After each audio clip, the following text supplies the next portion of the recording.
News, आवाज महाराष्ट्राचा।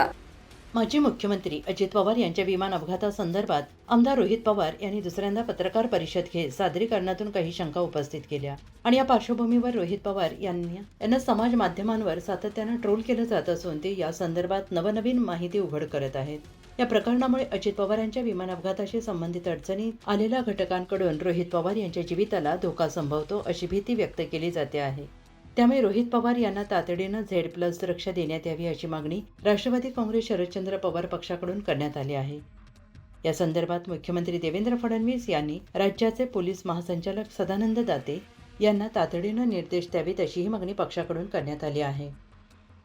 का वाटतं की Z+ सारखी इतक्या हाय लेवलची सिक्युरिटी त्यांना मिळावी? माननीय अजितदादांच्या अपघाती निधनानंतर माननीय रोहितदादांनी खूप बारकाईने सगळी माहिती घेऊन लोकांसमोर, महाराष्ट्रासमोर आणि सरकारसमोरही काही महत्त्वाचे मुद्दे आणलेत की जे ह्या सर्वसामान्य अपघात नसून हा घातपाताची शक्यता आहे अशी त्याच्यात मांडणी केलेली आम्ही।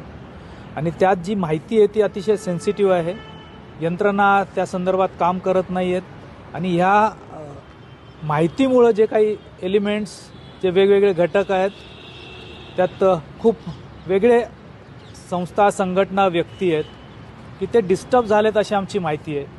आणि जी माहिती लोकांपर्यंत आता जाते आहे त्यातून एक अस्वस्थता आहे। या लोकांना असं वाटतं की हे माहिती जाऊ नये, लोकांपर्यंत ह्या संदर्भातली चर्चा होऊ नये, अशी जी काही एलिमेंट्स आहेत त्यांच्यापासून माननीय रोहितदादांना धोका आहे असं आम्हाला काही इनपुट येत आहेत, माहिती मिळते। आणि यातनं एक महाराष्ट्रातल्याच आम्ही जे काही कार्यकर्त्यांपासून सर्वसामान्य जनतेपर्यंत एक काळजीचं वातावरण आहे, कारण रोहितदादांच्या जीविताला या पद्धतीने काहीतरी धोका होऊ शकतो अशी आमची माहिती असल्यामुळे आम्ही माननीय मुख्यमंत्री आणि सरकारकडे सुरक्षा व्यवस्थेची मागणी केली। हा धोका का राजकीय व्यक्तीकडून आहे असं वाटतं का? नाही, यात आता थेट राजकीय असं म्हणता येणार नाही, याच्यात कमर्शियल काही व्यक्तींचे हितसंबंध आहेत। या विमान कंपनीशी संबंधित असलेले जे रोहितदादा, आम्ही माहिती सगळी लोकांपुढे आणतोय, रोहितदादांच्या माध्यमातून सगळी माहिती लोकांपर्यंत जाते। त्यात वेगवेगळे इंटरेस्टचे लोक आहेत, काही गुंतवणूक करणारे लोक, काही विरोधी पद्धतीने वागणारे लोक, अजितदादांमुळे ज्यांना त्रास झाला आहे ते लोक, अशा स्वरूपाच्या लोकांची एक ही मोठी संख्या असू शकते आणि त्यातून जे इनपुट येतं ते थोडंसं चिंताजनक आहे। तुम्ही पत्र लिहिलं आहे ऑलरेडी? नाही, आम्ही आता लवकरच राष्ट्रवादी काँग्रेस शरदचंद्र पवार पक्षाचे काही आमदार, पदाधिकारी हे मुख्यमंत्र्यांना भेटून त्याचं निवेदन देणार आहोत।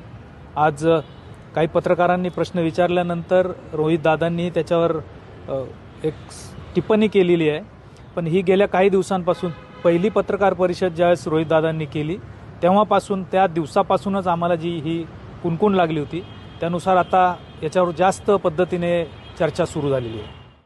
पुणे तसेच पिंपरी चिंचवड आणि महाराष्ट्रातील महत्त्वाच्या आणि ताज्या बातम्या पाहण्यासाठी महाराष्ट्र 18 न्यूज चॅनलला यूट्यूबवर सबस्क्राईब करा आणि बेल आयकॉन प्रेस करा।